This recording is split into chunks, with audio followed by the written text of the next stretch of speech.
Thank you. Member for Clark. Deputy Speaker, the cost of living is much more than a three-word slogan for many Tasmanians, because on so many levels Tasmanians are relatively disadvantaged when compared with Australians from the mainland states. So any increase in the cost of living has a disproportionate impact on people in my state.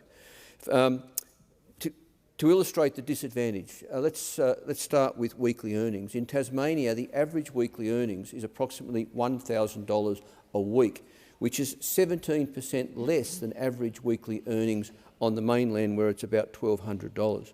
Housing. Deputy Speaker, rents in Hobart are more than Brisbane, Adelaide, Melbourne and Perth, and rents in Greater Hobart are the country's least affordable for any metropolitan area, having risen by some 50% since 2016.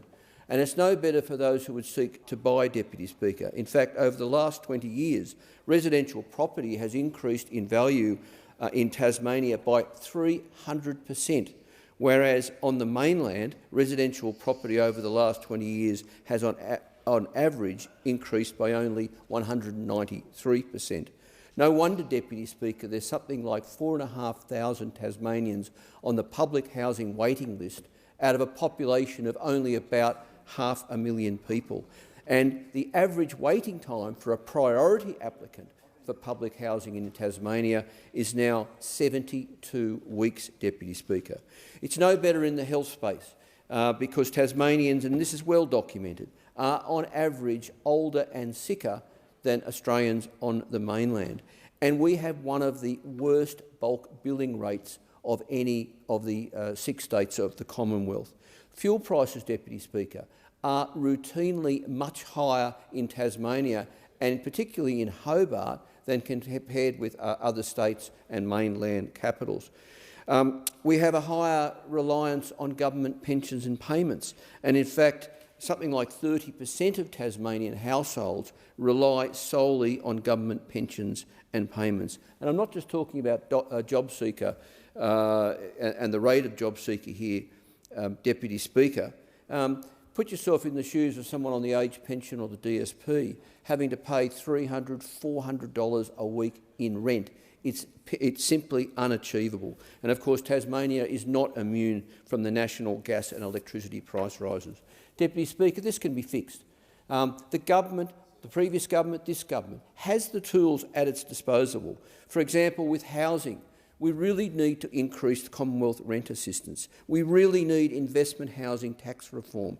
And of course we need much greater investment in social housing in Tasmania and across the Commonwealth. Yes, I applaud the federal government for investing much more, or promising to invest much more during this year and following years, but it's still only a fraction of what's required. With health, we can lower the cost of living for many Australians by increasing access to bulk billing, but that will only occur until the Medicare rebate is significantly increased. And of course, much talked about but never achieved is rolling dental care into Medicare.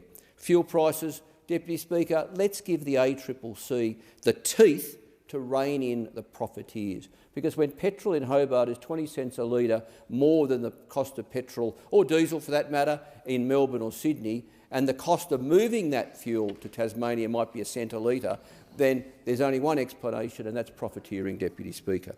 And as far as energy prices more broadly go, the government needs to act, and act urgently. As recently as this morning, ministers were out talking about, turning their mind to doing things, but let's do it.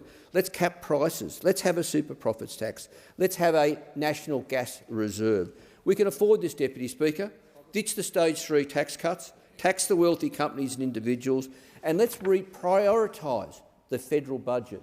So that's what I and many Australians will be looking to next May, when the first regular budget of this government is brought down.